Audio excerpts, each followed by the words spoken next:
ഒത്തിരി ഇഷ്ടപ്പെട്ടു. ഇത് ഫുൾ ഹരിതയുടെ തന്നെ ഇതായിരുന്നു. നമ്മള് 2 കോൾ മാത്രം എടുത്തുള്ളൂ. ഇതിന്റെ എല്ലാം ഡിസൈനിങ്ങും എല്ലാം ഹരിത തന്നെയാണ് ചെയ്തത്. Thank you. ഇത് കഴിഞ്ഞ കഴിഞ്ഞിട്ട് ഫുൾ ഡീറ്റെയിൽ കാണണം, അപ്പോഴാണ് എന്താണെന്നുള്ളത് നമുക്കൊരു ഔട്ട്പുട്ട് ക്ലിയർ ആയിട്ട് കിട്ടുമ്പോഴാണ് അതിനൊരു ഹാപ്പിനെസ് ഉണ്ടാവുക. പക്ഷെ ഇത് എനിക്ക് ഒത്തിരി ഇഷ്ടപ്പെട്ടു. എന്റെ മെയിൻ ഇതായിരുന്നു ഒത്തിരി ആവരുത്, പക്ഷെ ഹരിത തന്നെ പറഞ്ഞത്. എനിക്ക് അതിലൊരു കൺസേൺ ഉണ്ടായിരുന്നു, കാരണം അധികം ഹെവി ആക്കരുതെന്ന് എന്റെ അടുത്ത് പറഞ്ഞു. എന്നാ അത്യാവശ്യം വേണേലും. പക്ഷെ എനിക്കൊരു ഇതുണ്ടായിരുന്നു, ഒരു ബ്രൈഡാണ്, അത്രയ്ക്ക് ആയില്ലെന്നുണ്ടെങ്കിൽ ഹൈലൈറ്റ് ചെയ്യാൻ പറ്റത്തില്ലല്ലോ. അതുകൊണ്ട് ഞാൻ ഓക്കെ ഇതൊന്നും ഞാൻ വേണ്ട വേണ്ട വേണ്ട വേണ്ട കുറച്ചുകൂടി അല്ല ഞാൻ ചെയ്തോളാം. എപ്പോഴും അതന്നെ പറയുന്നത്, സെക്കൻഡ് ക്ലാസ് അതന്നെയാണ്, ഞാൻ ചെയ്തോളാം. അതെനിക്ക് ഫുൾ ട്രസ്റ്റ് ഉണ്ട്. Thank you. എനിക്ക് ഒത്തിരി ഇഷ്ടപ്പെട്ടു.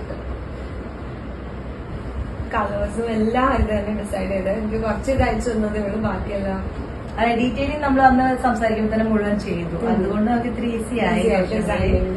പിന്നെന്താ വെച്ചിട്ടുണ്ടെങ്കിൽ മെറ്റീരിയൽ അവൈലബിലിറ്റി നമ്മളൊന്നും കൂടി കൺഫേം ആക്കി പ്രീമിയം ക്വാളിറ്റി തന്നെ കയറ്റിക്കാനും നല്ലത് വേണ്ടതല്ലേ. പിന്നെ പ്രീമിയം ആകുമ്പോൾ കുറച്ചുകൂടി ലൈഫ് കിട്ടുന്നത്, അതാണ് ആ ഒരു വെയിറ്റും കാര്യങ്ങളും. പിന്നെ എനിക്കൊന്ന് ഫിറ്റിംഗ് അത് നമ്മള് വീഡിയോ കോൾ ത്രൂ ആണ് എല്ലാം എടുത്തേക്കുന്നത്. പക്ഷെ പെർഫെക്റ്റ് ആയിട്ട് ഒരു സ്റ്റിച്ച് ഒന്നും ഇനി ചെയ്യേണ്ട ആവശ്യമില്ല.